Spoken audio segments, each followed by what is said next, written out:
خانہ کعبہ کے گرد 7 چکر کیوں لگاتے ہیں؟ جواب سن کر کافر بھی مسلمان ہو جائے۔ بسم اللہ الرحمن الرحیم۔ حضرت عبداللہ بن عباس رضی اللہ تعالیٰ عنہ سے روایت ہے کہ رسول خدا حضرت محمد صلی اللہ علیہ وسلم نے ارشاد فرمایا کہ اللہ تعالیٰ کی روزانہ 120 رحمتیں اس گھر پر یعنی بیت اللہ پر نازل ہوتی ہیں، جن میں سے 60 طواف کرنے والوں پر، 40 وہاں نماز پڑھنے والوں پر اور 20 کعبہ شریف کو دیکھنے والوں پر۔ حضرت عبداللہ بن عمر رضی اللہ تعالیٰ عنہ کا یہ بیان ہے۔ رسول اکرم صلی اللہ علیہ وسلم نے فرمایا، جس نے خانہ کعبہ کا طواف کیا اور 2 رکعت نماز ادا کی، گویا اس نے ایک غلام آزاد کیا۔ یہ ابن ماجہ کے متعلق بولا گیا ہے۔ حضرت عبداللہ بن عباس رضی اللہ عنہ سے روایت ہے کہ نبی کریم صلی اللہ علیہ وسلم نے ارشاد فرمایا، حجر اسود کو اللہ تعالیٰ قیامت کے دن ایسی حالت میں اٹھائے گا کہ اس کی 2 آنکھیں ہوں گی جس میں وہ دیکھے گا، اور ایک زبان ہوگی جس سے وہ بولے گا اور گواہی دے گا اس شخص کی حق میں جس نے اسے حق کے ساتھ بوسا یعنی چوما تھا۔ یہ ابن ماجہ ترمذی سے ہے۔ حضرت عبداللہ بن عمر رضی اللہ عنہ سے روایت ہے کہ رسول پاک صلی اللہ علیہ وسلم نے ارشاد فرمایا، یہ دونوں پتھر حجر اسود اور رکن یمانی گناہوں کو مٹاتے ہیں۔ حضرت ابو ہریرہ رضی اللہ عنہ سے روایت ہے، حضرت صلی اللہ علیہ وسلم نے فرمایا، رکن یمانی پر 70 فرشتے مقرر ہیں۔ جو شخص وہاں جا کر دعا کرتا ہے، یہ سب فرشتے آمین کہتے ہیں۔ دوستو، ویڈیو اگر پسند آ رہی ہو تو پلیز اسے لائک اینڈ سبسکرائب ضرور کریے گا۔ طواف کا طریقہ کیا ہے؟ بیت اللہ کے گرد 7 چکر لگانے کو طواف کہتے ہیں۔ ہر چکر حجر اسود سے شروع ہو کر اسی پر ختم ہوتا ہے۔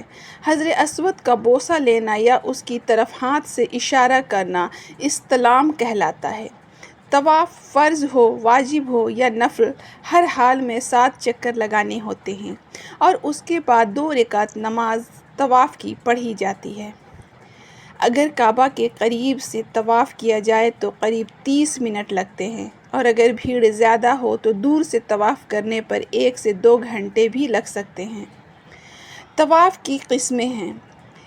طواف کے ایک طواف ہوتے ہیں جیسے کہ طواف قدوم، مکہ پہنچنے پر کیا جانے والا طواف، یہ طواف قدوم کہلاتا ہے۔ یہ ان لوگوں کے لیے سنت ہے جو میقات سے باہر سے آئے ہوں اور حج افراد یا قران کا ارادہ رکھتے ہوں۔ طواف عمرہ دوسرا جو ہے طواف عمرہ، عمرہ کا طواف جو عمرہ کا حصہ ہوتا ہے۔ ایک طواف ہوتا ہے طواف زیارت یا طواف افاضہ بھی کہتے ہیں، حج کا رکن ہے، اس کے بنا حج مکمل نہیں ہوتا ہے۔ طواف وداع مکہ سے رخصت ہونے سے پہلے کیا جانے والا طواف ہے، یعنی وداعی طواف بھی کہتے ہیں اسے۔ نفلی طواف جسے سب چاہیں کر سکتے ہیں، اس کی کوئی تعداد طے نہیں ہے۔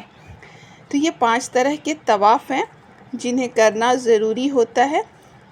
طواف کے لیے کچھ اہم باتیں بھی ہوتی ہیں، جیسے ہر طواف کے بعد 2 رکعت نماز ضروری ہے، اور طواف کے دوران رمل یعنی تیز چلنا اور کندھے کو ہلانا مردوں کے لیے پہلے 3 چکر میں سنت ہے۔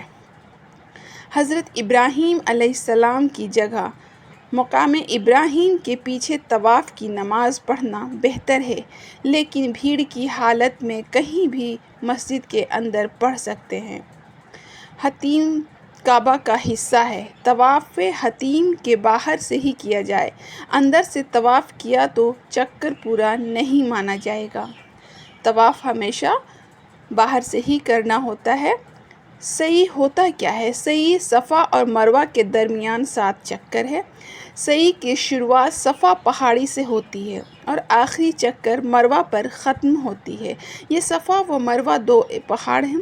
سعی کرنے سے پہلے طواف ضروری ہے۔ طواف کے بغیر کوئی سعی مکمل نہیں۔ حضرت حاجرہ علیہ السلام کی یاد میں یہ عمل کیا جاتا ہے، جنہوں نے اپنے بیٹے حضرت اسماعیل علیہ السلام کے لیے پانی کی تلاش میں یہ چکر لگائے تھے۔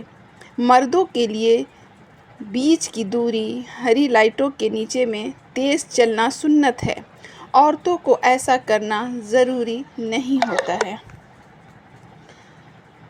تو یہ کچھ طواف کے یہ ہیں کہ صحیح کسے کہتے ہیں، صحیح کے کچھ ضروری باتیں بھی ہیں۔